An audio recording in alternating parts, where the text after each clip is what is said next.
എല്ലാ ദിവസവും ഭാരതത്തിൻ്റെ പല ഭാഗത്തിലുമുള്ള വീടുകളിലെ മുറ്റത്ത് കോലം വരയ്ക്കുന്ന ഒരു സമ്പ്രദായമുണ്ട്.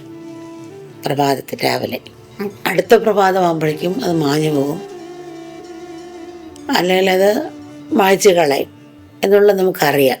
എന്നാൽ എത്രയും ഭംഗിയായി കോലം വരയ്ക്കാൻ കഴിയുമോ അത്രയും ഭംഗിയോടെ നമ്മൾ കോലം വരയ്ക്കും. വളരെ ശ്രദ്ധയോടും ഇത്ര ഭംഗിയോടും കോലം വരയ്ക്കും. ജീവിതത്തിൻ്റെ കാര്യത്തിലും ഇതുപോലെ ആവണം. ശാശ്വതമായി ഒന്നുമില്ല. എന്നാൽ ഭൂമിയിൽ കഴിയുന്ന അത്രയും സമയം നമ്മുടെ കർമ്മങ്ങളെ കഴിയുന്നത്ര ഭംഗിയാക്കാൻ നമുക്ക് ശ്രമിക്കാം.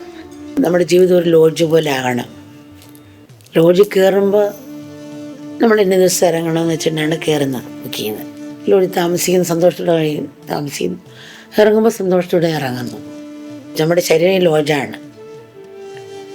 സന്തോഷത്തോടെ കഴിയണം, കരഞ്ഞു വിളിച്ച് പോകാതെ തിരിച്ചു വിളിച്ച് അവർ തീരുമാനമായിട്ട് വന്നതുപോലെ. ഞാനിവിടെ നിൽക്കാൻ വന്നതല്ല. പിക്നിക്ക് പോകുന്നവൻ വീടിന് മറക്കുന്നില്ല, തിരിച്ചു വന്ന വീട് മറക്കുന്നില്ല.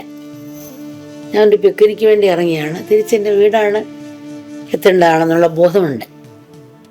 അതേപോലെ എല്ലാം കണ്ടോ, പക്ഷെ നമ്മുടെ ലക്ഷ്യം പരമാത്മബോധമായിരിക്കണം. നമ്മുടെ കർമ്മങ്ങളിൽ എപ്പോഴും ആ ഒരു ഭാവം ഈ നിമിഷം മാത്രമാണ്.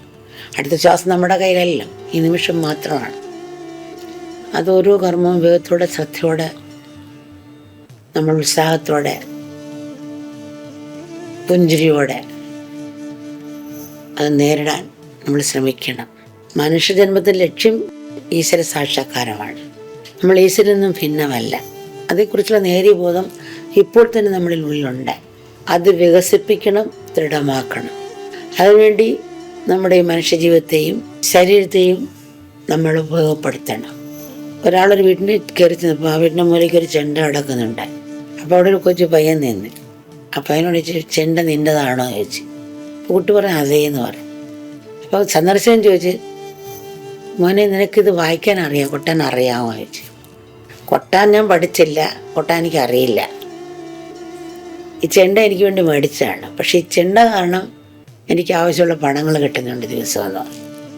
അതെങ്ങനെയാ മോനെ ചോദിച്ചു. പകൽ സമയത്ത് ചെണ്ട കൊട്ടാതിരിക്കാൻ വേണ്ടി അമ്മ എനിക്ക് 10 രൂപ തരും, രാത്രി സമയത്ത് ചെണ്ട കൊട്ടാതിരിക്കാൻ വേണ്ടി അച്ഛൻ എനിക്ക് 10 രൂപ തരും.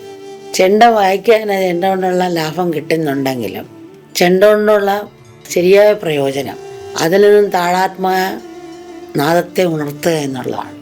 ഇതുപോലെ നമ്മുടെ ഉള്ളിലെ അനന്തമായ സ്വരൂപത്തെ സാക്ഷാത്കരിക്കാൻ കഴിയുമ്പോൾ മാത്രമേ നമ്മുടെ ജീവിതം യഥാർത്ഥത്തിൽ സഫലമാകുകയുള്ളൂ.